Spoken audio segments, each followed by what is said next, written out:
Hello and welcome back to the Unscripted, the official Michigan State podcast, the official podcast of a team that is currently on a 7-game win streak, the official podcast of a team that is 12-4 overall, the official podcast of a team that is 4-1 and solely alone in second place in the Big Ten, only a half a game behind the leaders, Purdue. I am your host, Carter Elliott. I am here with my co-host, Greg Waddell. Greg, how are we doing? Top of the mid-morning to you. Looks like you have a nice ice-cold DC handy, so that means we're going to have good vibes this episode. How are we doing? Yeah, you know when I'm firing off Diet Cokes before 11 a.m. Eastern time that I'm in my bag. I'm very excited for this episode. I haven't told you what I'm bringing to the table this episode, but I will genuinely say the last week of this Michigan State basketball team has altered my perception of them, and I'm excited to get into it. Also, just quick stat correction. I'm the stat guy here on this show.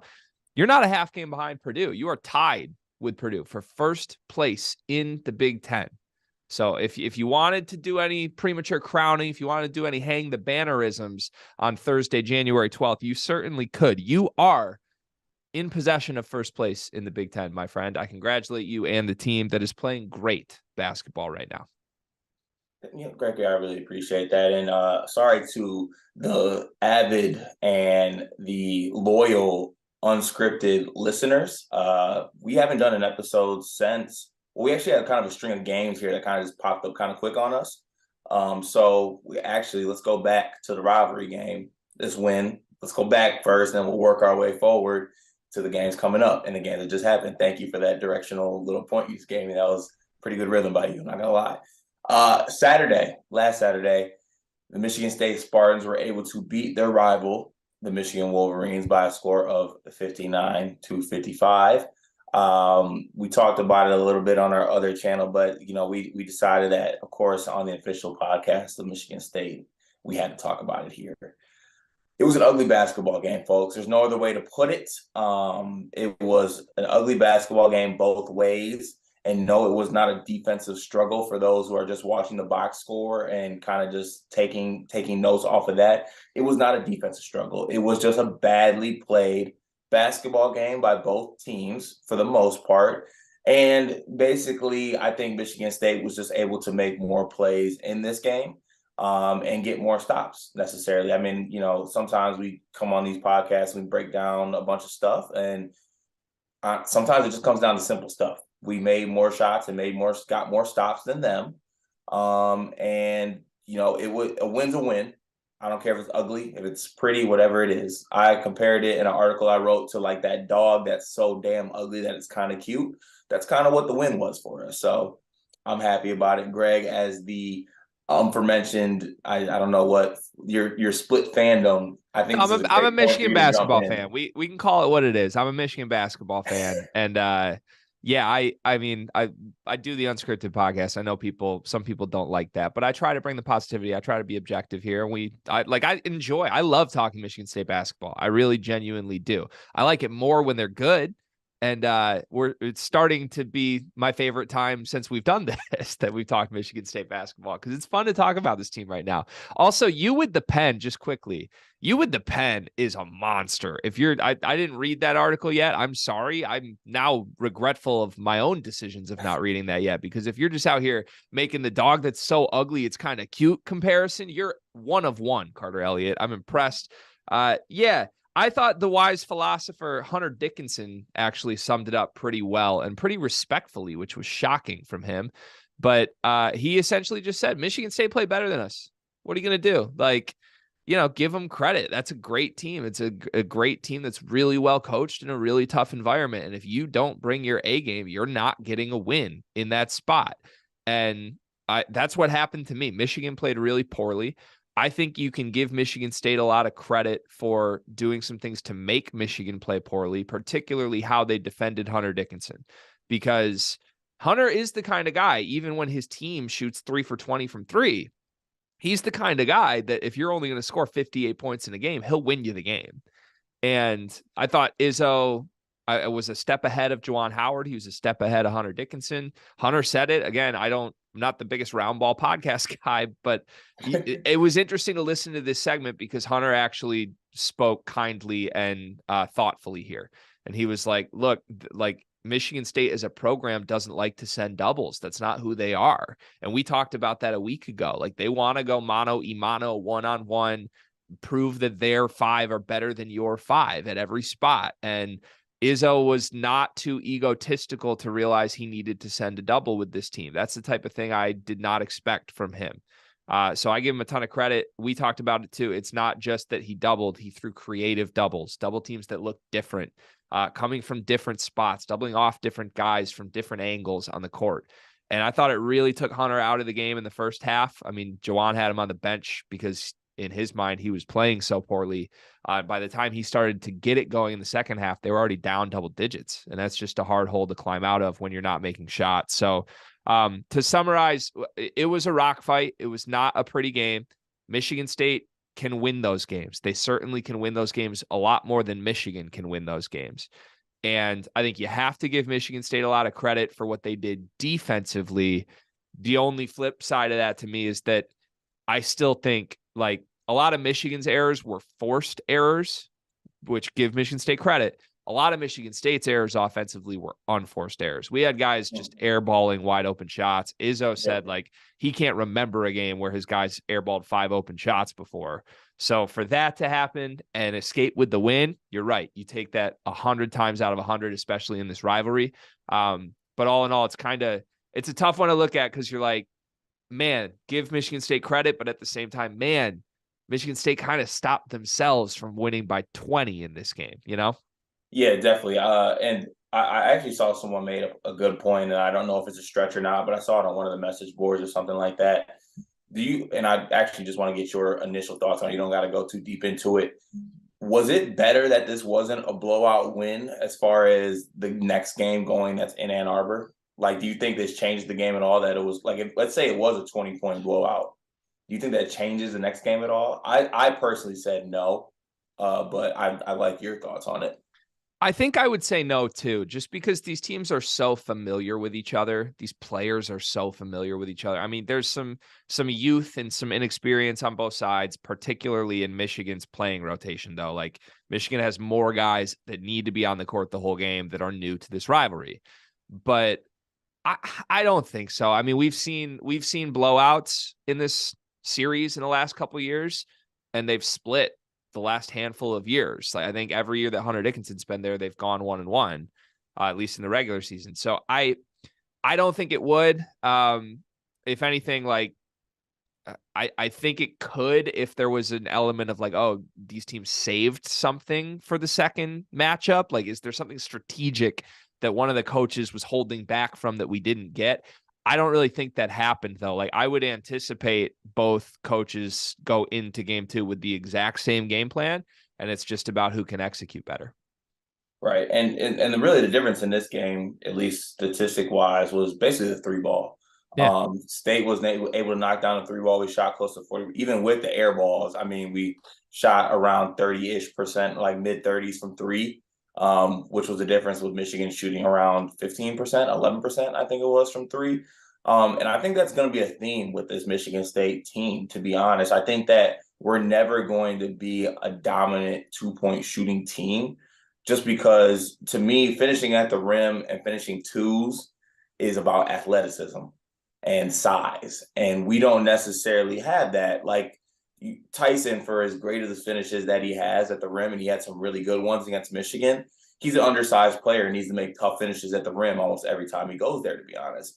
And AJ Hoggard, for the kind of the bigger guard he is, he's definitely not an athletic type guard. So he's got to be crafty with how he finishes around the rim. And then, we really don't have a post-up guy who's just getting us hook shots at the rim. Like even guys like Mady Sissoko, usually his post moves are kind of mid-range, fall-away jump shots, which are his shot. That's what he does every single time. But, it does somewhat scare me, I think, looking at like the statistics and things like that, because I thought I saw someone post, like, as far as 2-point field goal efficiency, like Michigan State somewhere in the 200s in the country. But we're top 40, top 30 in 3-point, and we're top 30 from the free throw line. So, it's kind of give or take. I think that percentage might rise the more we take advantage of mismatches down low, like Malik Hall and Joey Hauser when they're guarded by smaller players. I think we need to take advantage of that, and they need to go at that. But it is something that I'm gonna kind of keep note of, keep in the back of my mind that, if a team, maybe if a team's game planning for us, like they might be saying like run State off the 3-point line, or don't let them get open shots to see if they can finish at the rim. I don't know. It might be a strategy moving forward. I think that's easier said than done, though. I think there's teams where, like, if you want to say we need to take away the 3, we're going to stay home on a team that has a true post presence. That's a lot easier to do than say we're going to take away Michigan State's 3s, because Michigan State's not trying to isolate Mady Sissoko. There is no matchup that you can say, oh, we'll live with one-on-one, because if Tyson Walker beats you one-on-one, like, you have to help. Otherwise, he's scoring. And I know that the numbers at the rim aren't great, but like if Tyson beats his man one-on-one on the perimeter, he's going to score. Same with AJ Hoggard. So I think that's different because it's like you got to contain these guards off the dribble. I thought they did they're honestly, I have some bigger picture takes I think we'll get to at some point here, but like I'm really impressed with the way the 3 guards are starting to play off of each other. It's starting to be really seamless. It's starting to be very like almost just like a motiony dribble drive offense, where as soon as one of the 3 beats their man, like it's go. And then everybody out, like the forwards play residually off that. Joey finds the open spot for a kick out. I think him and Malik Hall had some nice baseline cuts for drop-offs last game against Wisconsin. So I'm just starting to see this come together in a really nice way offensively. Oddly enough, I think defense would be my big concern, which doesn't make sense given the last couple results from Michigan State with how they guarded Michigan. But I think when they do go out come like NCAA tournament time and they run up against teams that are just better talent than the teams they're seeing in the Big Ten, I'm more concerned about Michigan State's defense than I am offense still, which seems crazy because they're good on that side of the ball. They're good on both sides of the ball right now. Yeah, they are. And for as good as the defensive moments that they had in that Michigan game, there was a lot of moments that I saw myself saying that wasn't necessarily good defense. That was guys missing shots, bad offense, or whatever word you want to use. But you know what, Greg, that gave me a great segue. I love when the co-host yourself gives me the opportunity to segue into what I want to talk about next. And that's his backcourt. And that's more specifically the point guard, AJ Hoggard. Now, things have been said about AJ Hoggard by a lot of people, not just you. By me. But by me. Not just you, though. You're not alone in this. A lot of people have said this. AJ Hoggard, the last month of basketball has actually been nothing short of phenomenal. I mean, he's been efficient. He's been passing the ball. He's been rebounding. I mean, he has literally been doing it all for this basketball team. And all while doing this, he's keeping the turnovers down. I think I saw a stat that it's been a month. Actually, that stat might be over now that he had a couple against Wisconsin, but he went over a month of basketball with no more than 2 turnovers in a game, which for any point guard is great, but for AJ Hoggard specifically, it's great. What have you seen from AJ like this past month? Like, just as far as him as a basketball player, him as the point guard of this team, him seemingly getting the keys from Tom Izzo, like finally getting the, go ahead, AJ, go ahead and rock. I trust you. You're my point guard. What do you see with that? Yeah, you nailed the first one, limiting turnovers. We're going on, I'm counting up right now, 8 consecutive games of 2 or less turnovers from AJ Hoggard. The second thing for me would be shot selection. I mean, a lot was made early of, we think he's really improved his shot. Maybe he is a guy from 3. And he had a couple games back at the Phil Knight. Like, he was 3 for 6 from 3 against Villanova, 2 for 4 from 3 against Alabama. It started to look like, the 3 ball is part of this guy's game. In the last 4 games, he's only shot 1 3 again, which I think is really kind of where he needs to be. Like, I don't really want, even if he's made a few this year, I don't really want AJ Hoggard shooting 3-4 threes a game. He's 27% on the season. I just feel like AJ is becoming the fully realized version of himself. And from me, I I would like to eat my words right now. I'll go on record and say this. I was wrong about AJ Hoggard. I compared him to Andre Curbelo because I was insistent that the inconsistencies would never end. I thought inconsistent was who AJ Hoggard was. And I think even through the beginning of the season, that was fair. The last month, that's not fair. Like we've reached a point with AJ where his bad games are productive. And that was the bar I needed to see. I needed to see him not have a bad game that's just totally non-productive, detrimental, bad body language. All of that's disappeared. Like I would say in this Wisconsin game, in my opinion, that was a pretty quiet AJ Hoggard game, or a pretty it was extremely quiet up until, I mean, we're going to go ahead. Let's shift into this Wisconsin game because, I mean, he had 2 points early on. He had a post-up move on Chucky Hepburn, and that was the only 2 points he had literally until the last, 3-minute, 4-minute stretch of the game after that last media timeout. Yeah. And he turned it up. Yeah, I mean, he's a guy who knows the sense of the moment, clearly. We've talked about him being a big game guy, like when he's in front of his home crowd in Penn State, he's going to show up. Historically through his career, he's been a guy, he shows up for the game on the boat. He shows up for the game in the Champions Classic, like whatever the big spotlight game is, AJ Hoggard is there for. Big Ten tournament last year, he was phenomenal. So my question has just been what about the nights he's not there? And over the last month and a half, I think there haven't been those nights. Like if Wisconsin was a bad night for AJ Hoggard, 10-8-4 is a bad night now. Like I think that's phenomenal. In the past, to me, like that was about the baseline average game, like leaning closer into the good games for AJ Hoggard. Now that's his worst game. I'm just really, really impressed with the guy, and give credit where credit's due. Like I was wrong, and I'm not afraid to say that. It's not the first or the last time I've been wrong. It's one of the ones I'm most surprised about that I was wrong, because I did not think we were ever going to get consistency out of AJ in his career. I just didn't. And now that we have seen that, and now that I've seen it in person a little bit, it leads me to my belief on the ceiling of this team, Car. It's changing. Are you saying it's raising? It's raising a lot, man. I see the vision. I really do. And it starts with the backcourt, but we didn't even really say this in the Michigan game, but I think the most impressive thing to me in the last 2 games, Wisconsin and Michigan, were that there's such a sense of just veterans everywhere you look on this Michigan State team. And we talk so much about what they don't have. We talk about what's missing at the 5.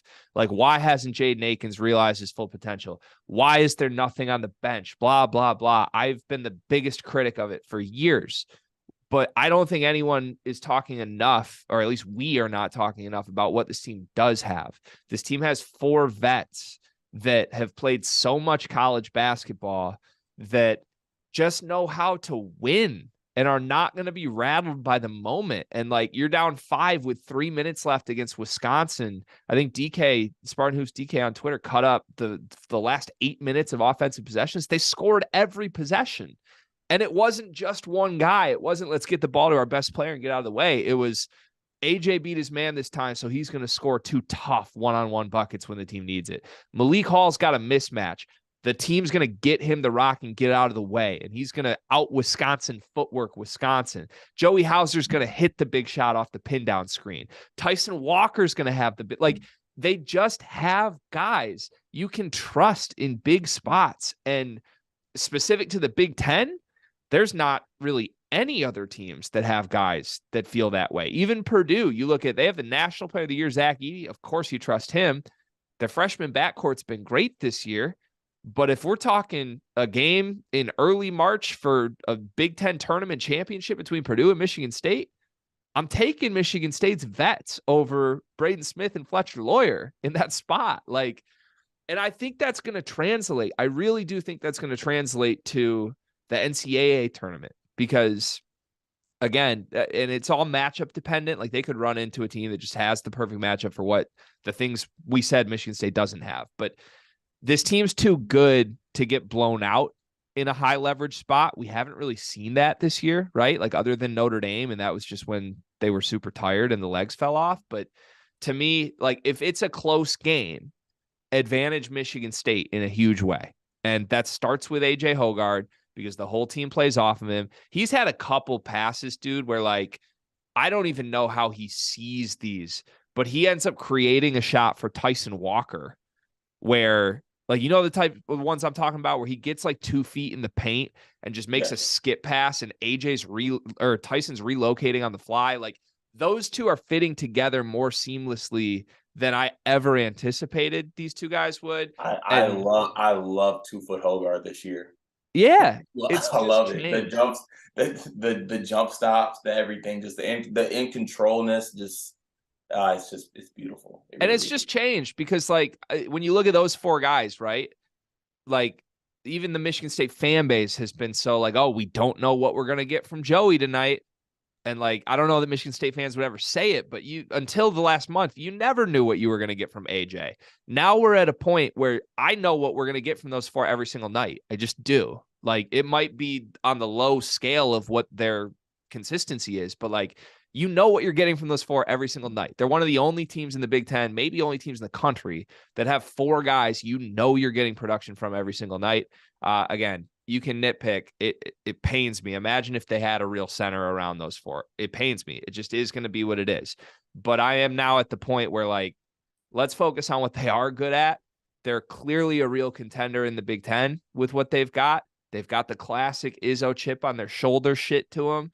And man, I mean, I was more impressed with the Wisconsin end game than I was Michigan, honestly, just because like, that felt like a game they were going to lose. It just did. Wisconsin made the big plays. And then all of a sudden it didn't because those 4 guys just grabbed the game by its throat and strangled it away and ripped it out and took it back on the bus to East Lansing. And it was impressive as hell.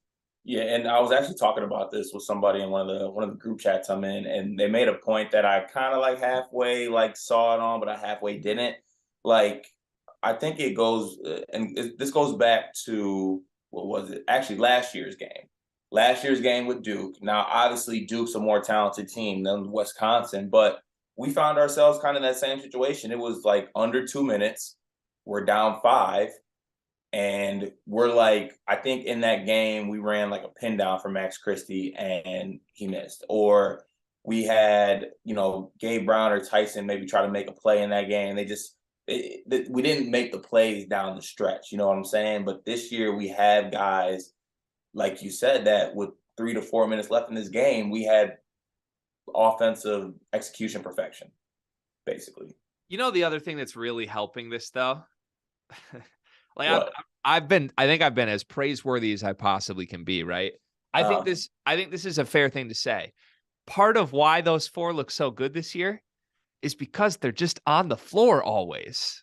That's kind of nice, isn't it? Isn't it? Like, it's just a thing as a player when you know that you're not going to be yanked the moment something goes wrong. You play with another sense of confidence. You play with a sense of a fully realized self. And like, look, like if you look at Joey's numbers this year, which are great, and compare them to Joey's numbers last year, which people didn't think were great, except for us, they're pretty identical, except he's just on the floor more.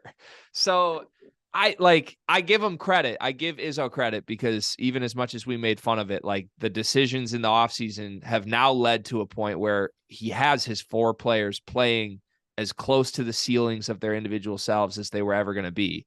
And that just hasn't, like, whatever you want to blame it on, that hasn't been the case for 3 seasons with Michigan State. And the rotations have been so choppy. And I don't think there's a guy on the rosters since Aaron Henry. I don't think there's been a guy on the Michigan State roster you would point at and say they got the most out of that guy. And now this year, there's 4 of them. And there's a couple like Akins, one day we'll get there. Madi Sissoko, probably one day we'll get there. But for now, that core of 4 guys is good enough to win this conference, and it's good enough to make a run in the NCAA tournament. And I can't believe I'm saying that given where this team was a month ago. Well, can you repeat it? I don't want to repeat it. Come on, please. They can win the Big Ten, man. They can really win the Big Ten. And there's a second part of that. I mean, why not? I said this. I forget who I texted. We have a lot of group chats these days, but I think that's a theme right now. I sent a text that was like, look, in this year, why not the team that has 4 22, 23-year-old veterans with Tom Izzo coaching them. Like, you line up every team in the country right now, and we've gone down the line and said all these teams are just good, not great. You really want to get in a single elimination tournament and give Michigan State 4 vets and a Hall of Fame coach? That is not a team I want to draw if I'm anyone come NCAA tournament time this year. And one of those vets being Joseph Jamal Hauser. Animal. Bad man. On my theme of questions, or what I kind of want to get your thoughts on, something else I saw that was intriguing, or just interesting, I guess. Up until this point, hasn't Michigan State kind of like won games in different ways? Like, does it bode well for Michigan State that we have kind of won different? Oh God, the moving desk trying to go crazy on me. That we have won different type of games. Like, we win the Michigan game, that's more of a rock fight. We have a game against Wisconsin, we lose the turnover battle 14-5. Losing the turnover battle to Wisconsin is usually an automatic loss, especially at the Kohl Center. And, somehow we find ourselves down 5 with 2 minutes left. We find a way to win that game.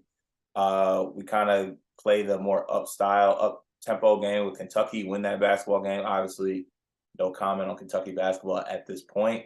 Talk about shit shows, couldn't be my team.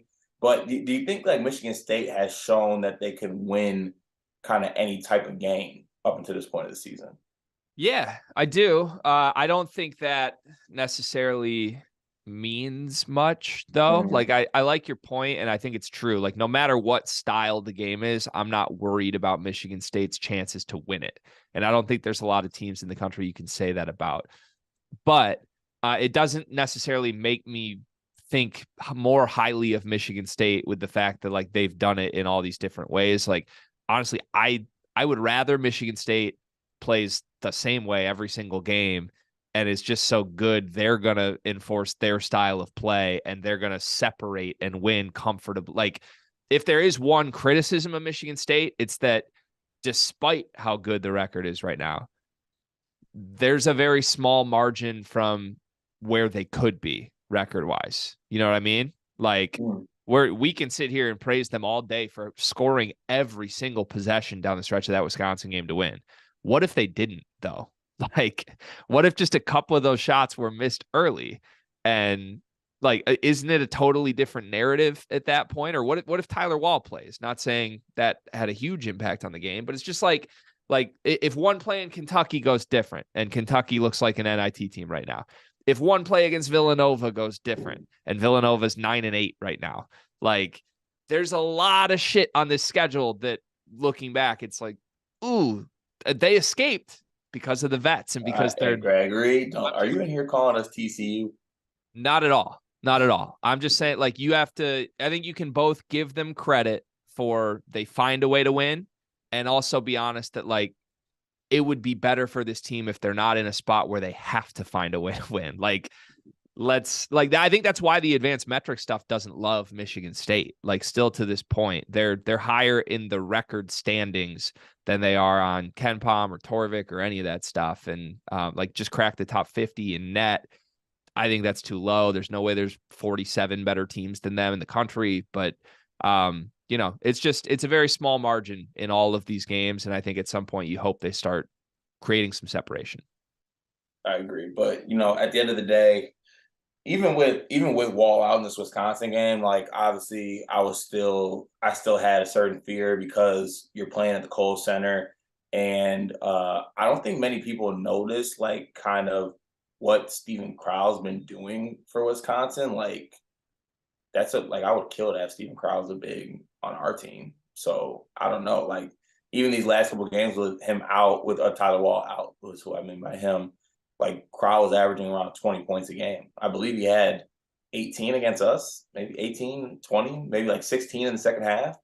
Now, granted, I'm going to go into my post-player frustration segment of Unscripted. I feel like I go into every single time. Let me take a deep breath here.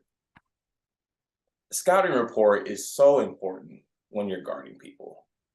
It's especially important when you might I don't think people realize that scouting report stuff can make up for so much other deficiencies that you have. Like, the fact that you're maybe not as athletic or you're not as good defensively as who your guard or as you should be, using little things to your advantage can always help. I need Michigan State's bigs to wall up, not come down at the end. I know it's hard. Wall up. I want to give Carson Cooper his credit in this game. I thought out of the bigs, yes, Carson Cooper, out of all the bigs on the team, out of the front court, throw Joey kind of out of that. Just let's go center rotation. Out of the centers, he played the best defense, I think, out of the bigs. I'm taking deep breaths. I'm trying not to hyperventilate right now. No, I'm telling you, he did the best job of walling up and not coming down and sitting on Kral's left shoulder. So he couldn't get over his left shoulder to his right shoulder. Can I take back my Final Four contender statement? If that's where we're at, like no, it's not a big deal. I just want to give him his credit because I thought that Jackson was jumping at every single fake, like he was guarding Akeem Olajuwon. Mahdi would sometimes not sit on the left shoulder of Kral, and when he basically didn't sit on his shoulder, he would come down at the end. Like he would wall up, but right as he shot it, he would like kind of lean over, kind of like try to get the ball, and then he finds himself in foul trouble. So it's I don't know. It's just you gotta make sure that you use things like scouting report and things like that to your advantage because Kral's clearly only going over his left shoulder. Like that's what he's doing. He's trying to pump fake you. He's going to find a way to get back to that left shoulder. But at the end of the day, we got enough stops, I think. But I just, I feel like we haven't got a Carson Cooper shout out on this podcast yet. So I felt this was a good time to give him one. That's fair. I will. He also got a tech against Michigan. I will bite my tongue from. Yeah, that's why you love Carson Cooper now. He gets one tag. Carter Elliott loves him. No, to your point quickly though, they did a great job of the scouting report defense on Hunter Dickinson. They did a bad job against Stephen Kral. So they're capable. But yeah, that kept Wisconsin in the game. And a season too. Yeah, he was just open all the time. For all the bright moments that Jaden had on offense. On defense, he was killing us. Jaden also, it was good to see signs of life from Jaden, and I tweeted out, I don't think he's missed a 3 since January 2022. And then he promptly missed his next 3 right after that. So I'm sorry, Michigan State Nation, but I don't know. I'm still not fully seeing it there with him. Like I think there's this super talented, high ceiling, all Big Ten player somewhere in there, and it's just not fully coming to fruition. And I don't know why. I buy the 3 guard thing, and I think Walker and Hoggard are playing so well. He just has to sort of be relegated. But I thought he had the hot offensive start against Wisconsin, and then he had back-to-back possessions where he was pretty disastrous, out of control before the final 8 minutes where the vets just took over. And it felt like, that's why I'm so adamant. It's the 4 guys right now. It's because I don't fully feel like I trust Jaden Akins yet. Do you feel? Where are you at with a trust level with Akins right now? Yeah, it's definitely those 4 guys, and then Jaden's probably the next guy. Doesn't that surprise you though? After where we were in the summer and Moneyball and all this, I don't know. I'm not confident because it's having Jaden Akins as your 5th option is a way better situation than having Kobe Buffkin as your 2nd option. But isn't it a little surprising that Kobe's now in this crazy trustworthy, you're getting this great minutes from him every single game, and Akins is more spotty right now? Yeah, and this might sound negative or depressing in some way, but I really don't know if we're gonna see that version of Jaden Akins that we think we're gonna see until he gets handed the keys. And I don't think he's gonna get handed the keys until, with AJ Hoggard the way he's playing, Hoggard's coming back next year. Shit, who knows? Hoggard might come back for another year. Well, more than that though, you want Tyson Walker back, and I have no idea what the conversations are there. I know they're at least going to try and get Malik Hall back. I don't know if they can get Hauser back. I don't know what any of these rules are. I'm confused by COVID rules, but the number one thing I'd want is Tyson Walker back, and AJ's obviously back. So you might be looking at another year of at best 3rd option in the backcourt. And then Jeremy Fears is also on the roster. So I don't know. That's for another day, but it's a shame if Jaden Akins really is a senior before he even gets like half of the keys. I'm not even asking like it's your team. I just want to see you like in a role where you have to do stuff because I think the kid could be special. Just a little portion of the keys. Yeah, something. Or I think he can do that in the role he's in right now. He just like hasn't been as good in that role as I would expect him to be right now. Like I think he should be like a 10 to 12 points a game guy in the role he is right now, and he's not that. Well, I mean, he's probably been averaging around 10 to 12 points his last couple games. Yeah, to be honest, he's had moments. He has been that guy. I mean, he's shooting the lights out, but I don't know. At some point, maybe it's literally just a minutes thing, Cart, for real, because he's playing 22 minutes a game on the season, and we're complaining about the lack of production. We talk about just give the 4 more minutes. Like maybe it's simply you know what the answer to that is? What's that? Small ball. Free Jaden Akins? Am I allowed to say free Akins still? Small ball, free Akins. Okay. All right. Well, now that we reviewed those 2 victories, which were a part of our 7-game win streak, which are a part of our 12-4 overall record, which are a part of our 4-1 record in the Big Ten to put us atop of the Big Ten, as Gregory corrected me earlier in this episode. Now we look forward to a pretty tough stretch, a pretty tough 2 games, if I don't say so myself. We have Illinois in Champaign. We will be in the building, by the way. So come holla at us. We will be there filming stuff for our College Hoops to Go episode. So if you are in Champaign, holla at us. I will not be wearing Michigan State gear. I will be in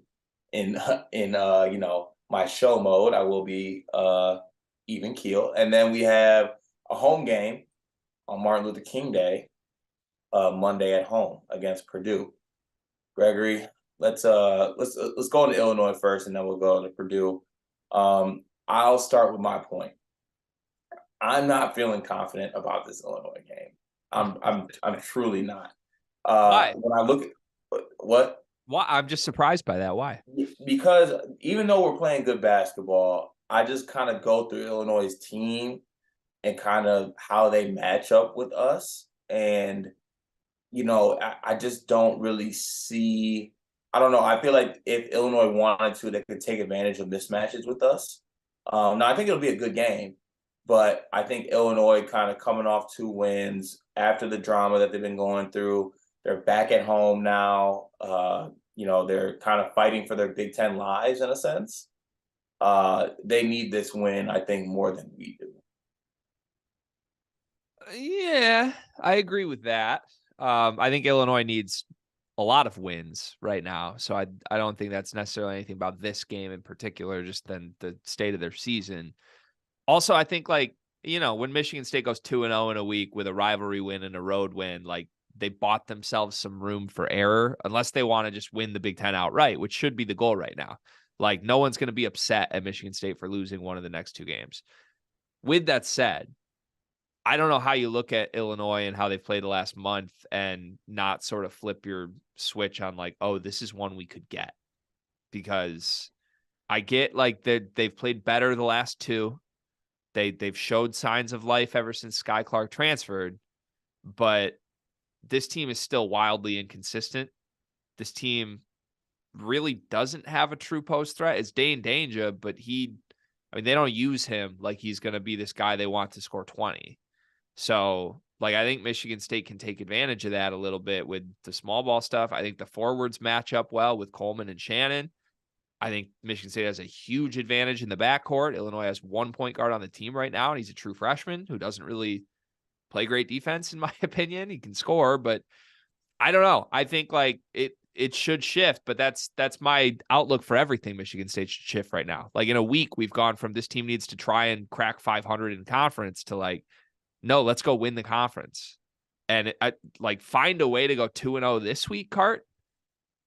You're probably winning the conference. You got to at least go. That's crazy. You got to at least go 1-1. And I think that's the likeliest outcome. But I'm just saying, if I'm you or if I'm a Michigan State fan or someone within the program, my ears have perked up with let's go get this Illinois game more than it would have been a month ago. Because Illinois is still, am I impressed they beat Nebraska by 20? Sorry, no, I'm not. Terrence Shannon played great. When Terrence Shannon plays great, Illinois has been good. See, that's honestly the main point. That's my main fear. Terrence Shannon strikes fear in me right now. After all this talk this offseason, I'm surprised. You were not the biggest Shannon guy in the offseason. I feel like I was. You gave me a lot of shit for saying he was one of the best players in the portal. You said he was the best player in the portal. Who's been better from the portal? Kendrick Davis. Yeah. What do you mean, I don't think he has been better. What, Kendrick Davis had 42 last night in a loss cart? Is that what we're hype about? To Terrence Shannon's, what's the average? 16, 13 in all his losses? Look, I'm just saying, Shannon affects both sides of the ball. That's not here or there. The point is, you are afraid of Terrence Shannon right now. You go ahead, because I'm pulling the host card and I'm looking up these stats while this is recording. So go ahead. You said you're afraid of Terrence Shannon right now. That's crazy to me. Like, this is you're coming with a lot of fear for a guy in first place in the conference. You're talking about you were afraid of Stephen Crowell, afraid of. I mean, where is this fear coming from for a guy whose team is first place? I said I respect Stephen Crowell. Like, I feel like because Wall was out, everyone's like, "Oh, we're good." I'm like, no, Crowell's solid. Hepburn's chunky, but he's solid. You said you fear somebody from Wisconsin. It might have been Hepburn. There was a moment in this show. A Seagen.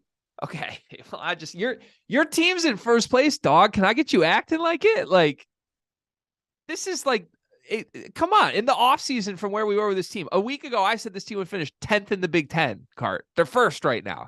Can I get some like confidence from you? Like, go into State Farm and get a win. You versus the world. College hoops to go. Wear your damn green and go be a road warrior. Greg, you've been recording with me for a long time now. When does Michigan State lose? Oh, okay. I see what you're doing. Okay. I respect the move. If I tweet anything talking about teams losing, can't relate, whatever. Like, I disagree, because you tweeted that after Michigan and then you got the Wisconsin win. Is it? Oh, wow. This might be a true curse. Okay. I mean, let's give it a go. Illinois lost their best point guard, Sky Clark. They don't want to see us. There is we talked about it at length on Sleepers, but there is some like, is everything fixed now that Sky's gone energy here? But they got to play somebody with a pulse, man. Like, it is what it is. Thomas Kithier with a sweet name. That's so disrespectful. Dane Danger is closer to Boogie Cousins than he is Thomas Kithier. Real quick, I just want to unveil one quick thing for you. I'm going to look it up real quick. I have the official Big Ten rankings based on how much these teams appear to like each other when they play basketball. Are you ready for this? Yeah, I made this. I made this last night. Do you want me to go in reverse order or from the top to the bottom? Go from the bottom to the top. Okay. Last place, Illinois. They despise each other. Second to last place, Indiana. They really don't like each other right now. Other than on Instagram, they act like they like each other. 12 and 11, I'm going to lump together because who cares? Minnesota and Maryland, I think they're just pretty apathetic to each other. 10 is Michigan. When things go well, they really like each other. When things go poorly, they really hate each other. Number 9 is Iowa. They're only that high because they have siblings who have to like each other. If they didn't have siblings, they'd be underneath Michigan. Number 8 is Nebraska. And number 7 is Northwestern. Teams that I think try to like each other for the most part. Number 6 is Wisconsin. A team that really likes each other, except I don't know how much Chucky Hepburn likes anyone. So that kind of weighs it down a little. Number 5 is Ohio State. Vibes are good with the Buckeyes. Number 4 is Penn State. Vibes are great with Penn State. Number 3 is Michigan State. I think they really like each other for the most part, but at any moment, like, there's just some contentiousness to how much they like each other. You never know if something might flip. 2 is Purdue. I think they love each other. And number 1's Rutgers. Those guys would take a bullet for each other. I love those rankings.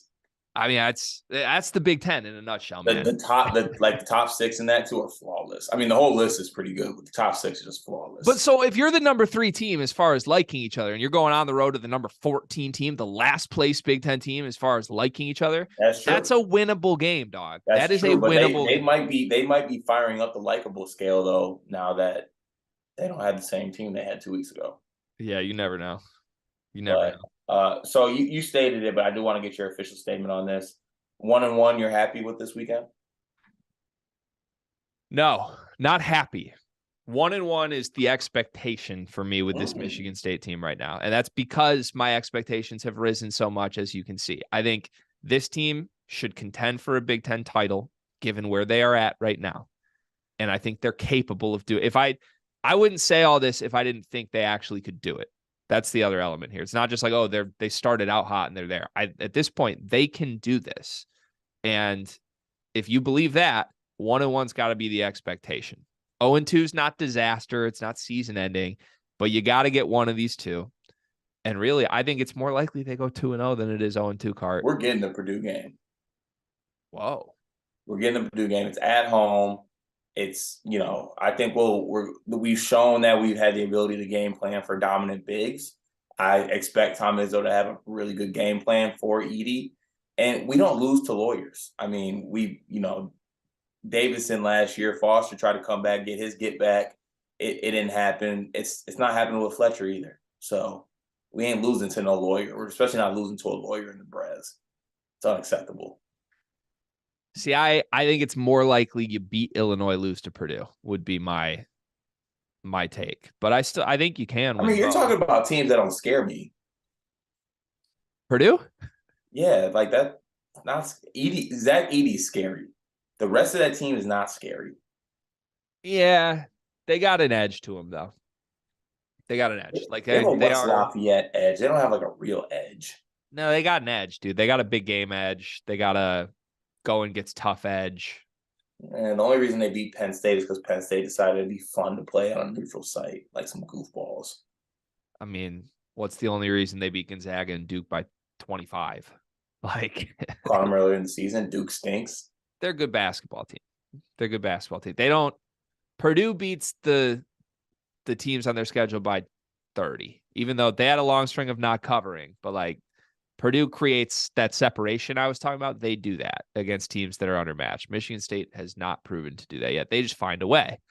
You tell me which is better. Doesn't necessarily matter as long as you win the games. But I mean, Purdue's just objectively like a better basketball team than Illinois. That's what scares me more about Purdue than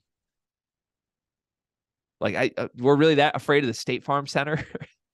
we're giving Champaign that much credit right now. I kind of am.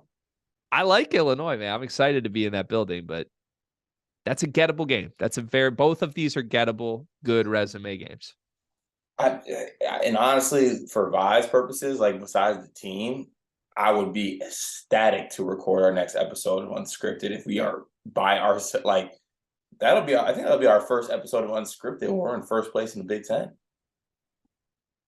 Yeah.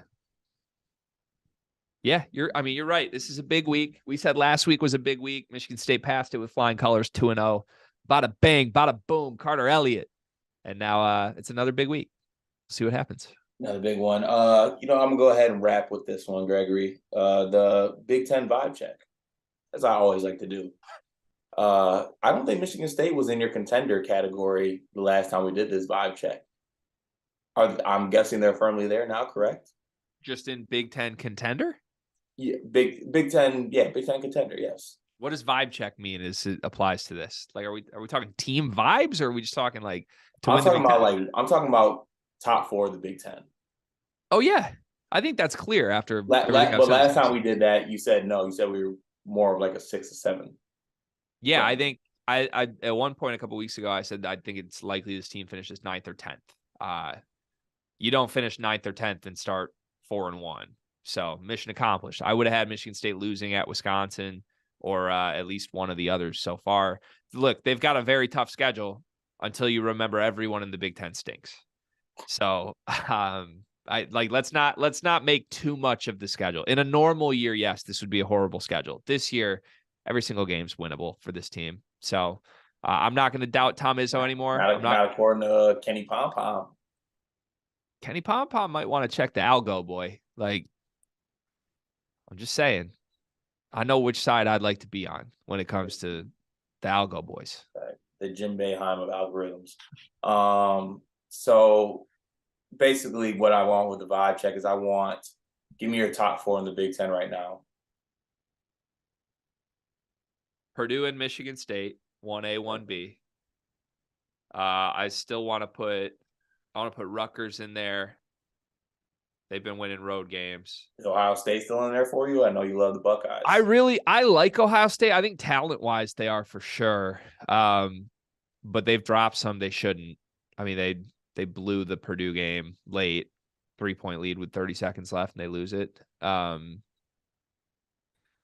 going to stand by this team until I die. I'm putting Penn State in their cart.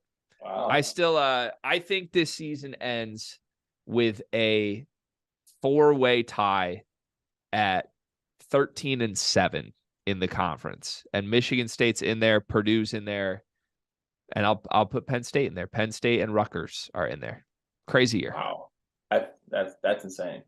Okay, I'm gonna go Purdue, Michigan State, 1-2, not 1A, 1B. I'm gonna go Rutgers third.